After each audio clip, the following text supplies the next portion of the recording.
Welcome to another episode of Financial Education, avoiding financial mistakes with cars. Remember that maybe a 2 or 3 year old car, second-hand, that have its price cut in half can meet the same needs. Your goal is to live in an area where you can walk, bike, or have excellent public transport where you work. Staying in traffic in a car, it's one of the worst time wasters that you can have in your life.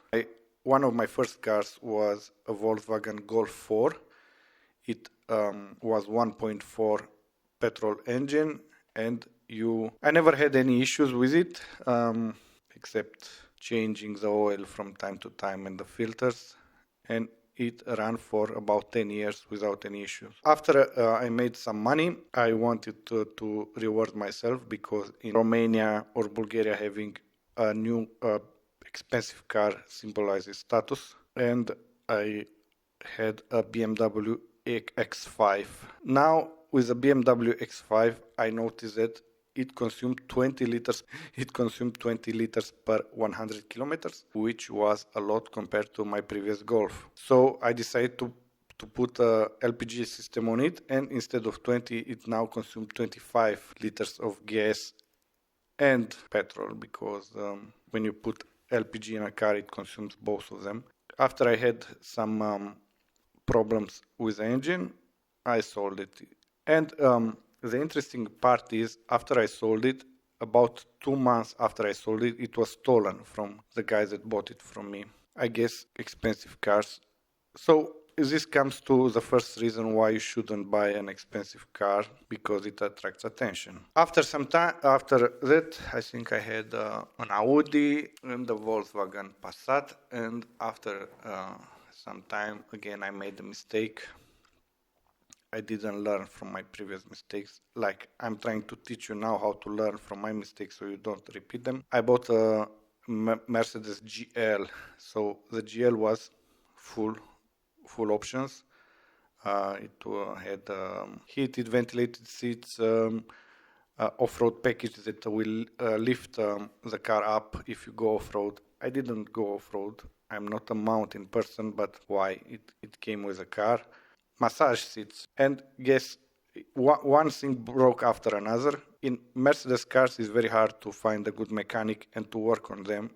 Very expensive to maintain. After I changed the fuel pump a couple of times, and it wasn't the reason, I decided to sell it at a loss, of course, because I couldn't anymore see it in front of me. This was end of my experience with expensive cars. At the moment, I drive a Volvo. The reason why I drive it is because it has very good emergency braking system. So one of the reasons you might want a newer car is because of this technology called EBS, emergency brake system, which will apply brakes if calculates that you should brake and you don't hit the brake. Besides lane keeping. So this technology saved me a couple of times, more than 10. So actually it paid for itself. Also lane keeping assistant, I think it saved me one time from getting the car scratched. So there is a European directive that says all cars after 2019 must have emergency braking feature, which means if you buy a car in Europe that is made after 2019, you would get this feature, but you should double check. So it's not about buying an old car. And first of all, with very old cars, you wouldn't even know if the airbag is functioning properly, and it will open properly if you need it, and you will lack this safety feature, which is very important, and it will pay for itself.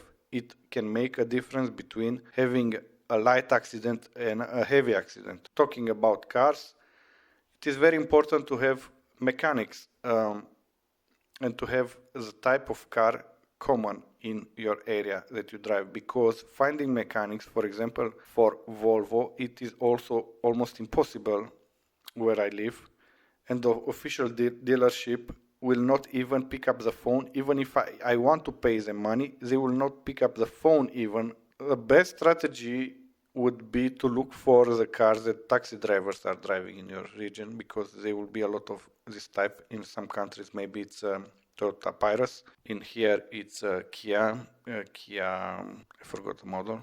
If you work in a time critical job, for example, you are a doctor that delivers children, babies, it is critical that your car won't break if you get a call at night to be at some place. So buying a new car makes sense. If the safety, another reason, if the safety feature that will be in a new car greatly improve of your current car. By any chance, there's some great safety feature that is added, it makes sense to buy that car. You should never spend more than 15% of what you have on a car. It doesn't make sense.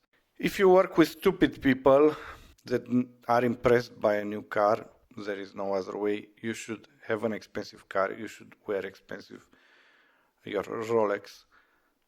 It is how things are working at the moment.